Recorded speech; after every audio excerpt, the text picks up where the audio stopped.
이제는 IB의 조직에 대해서 한번 알아보겠습니다. IB 조직은 개념적으로 프론트, 미들, 백으로 구성이 됩니다. 이건 마치 축구의 포지션과도 비슷한데요.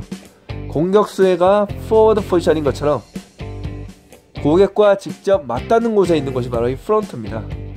그리고 미드필드가 미들, 그리고 뒷단에 있는 것이 수비수가 백의 개념인 거죠. 프론트는 이 대고객에 대한 영업, 그리고 미들백은 각각 리스크와 자금 관리 기능을 합니다. 좀 더 세부적으로 살펴보면 먼저 프론트를 살펴보겠습니다. 우리가 흔히 알고 있는 IB의 영역들이 이 프론트 영역에 해당합니다. 이 프론트는 고객과 직접 머리를 맞대고 고객의 복잡 다양한 금융 수요에 대해서 솔루션을 제공하는 역할을 하는 거죠. 딜을 유치하고 내부 승인을 받고 계약서를 만들고 시장 투자자를 모집하는 것이 바로 이 프론트의 역할입니다. 프론트의 영역 중에 이 딜 소싱은 딜을 유치하는 겁니다. 딜을 유치할 때는 시장에 항상 눈과 귀를 열고 좋은 딜을 찾아내는 게 중요합니다. 딜 소싱의 역량은 바로 이 전문성과 네트워크를 기반으로 합니다.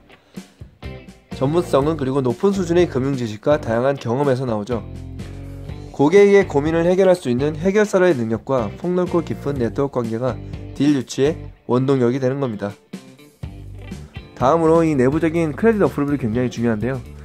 금융에 대한 내부 의사결정을 위한 절차입니다. 이것은 일반적으로 여신의 의사결정 절차와 동일하죠. 금융회사의 대출에 대한 의사결정은 통상 심사부서를 거쳐 어떤 협의체, 커미티에 의해서 결정이 됩니다. 이러한 의사결정을 위해 딜에 대한 신용 분석을 담은 보고서를 만들게 됩니다. 이 보고서에서 다루는 내용들이 바로 이 금융 구조와 수익성, 리스크에 대한 분석과 주요 사항에 대한 Q&A가 거기에 담겨지게 되는 거죠. 다음으로 중요한 것이 바로 이 다큐멘테이션입니다. 앞서 말한 대로 이 인베스트먼트 뱅킹은 고객에 대한 맞춤형 금융을 특징으로 합니다. 따라서 계약 내용이 표준화되어 있는 일반적인 기업 대출과 달리 계약 구조를 만들어가는 작업을 진행하게 되죠. 이러한 작업을 바로 다큐멘테이션이라고 합니다. 이 다큐멘테이션은 차주와 대주 간의 지속적인 협의를 통해서 만들어지고 각자의 법무법인과 함께 작업을 하게 됩니다. 이 다큐멘테이션은 차주의 금융 수요 충족과 대주의 채권 보전을 위해 매우 중요한 부분이므로 굉장히 많은 노력이 투입되게 되죠. 그리고 마지막이 신디케이션입니다. 이 신디케이션은 투자자를 모집하는 단계입니다.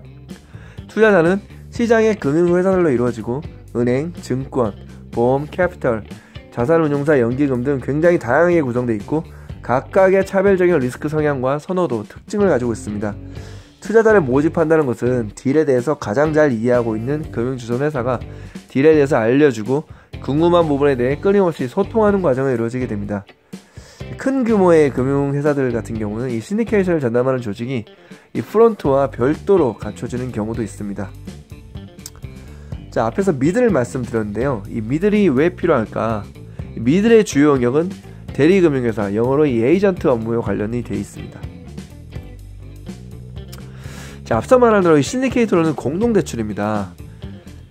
이 신디케이터는 여러 대주로 구성된 공동대출이기 때문에 여러 대주들의 의사를 전달할 수 있고 차주가 각각의 대주와 접근할 수 있는 불편함을 줄일 수 있는 대리인이 필요하게 됩니다. 그래서 대리금융기관 또는 대리은행이라 불리는 에이전트 업무가 존재하는 거죠. 즉, 차주가 각각의 대주와 개별적으로 접촉해서 의사결정을 할 수 없기 때문에 의사소통을 원활하게 해주기 위해 중개자인 대리은행이 존재하는 겁니다. 주요 역할은 이자를 계산하고 통지하고 담보를 관리하는 역할을 하죠. 그리고 주요 의사결정에 따라 여러 대주들의 의견을 모으는 기능을 하기도 합니다. 주요 의사결정의 변경은 때로는 계약사항의 변경일 수도 있고요. 이러한 계약사항의 변경은 일반적인 기업 대출에서는 조건 변경, 신디케이터에서는 이것을 웨이버라고 부릅니다. 자, 이자를 하나 받을 때도 이런 복잡한 스킴이 들어가게 되는데요.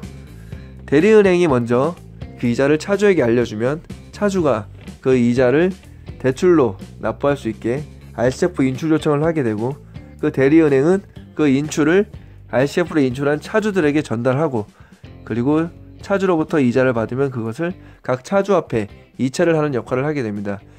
이러한 이체를 실질적으로 담당하는 것이 자금 관리를 담당하는 백오피스입니다.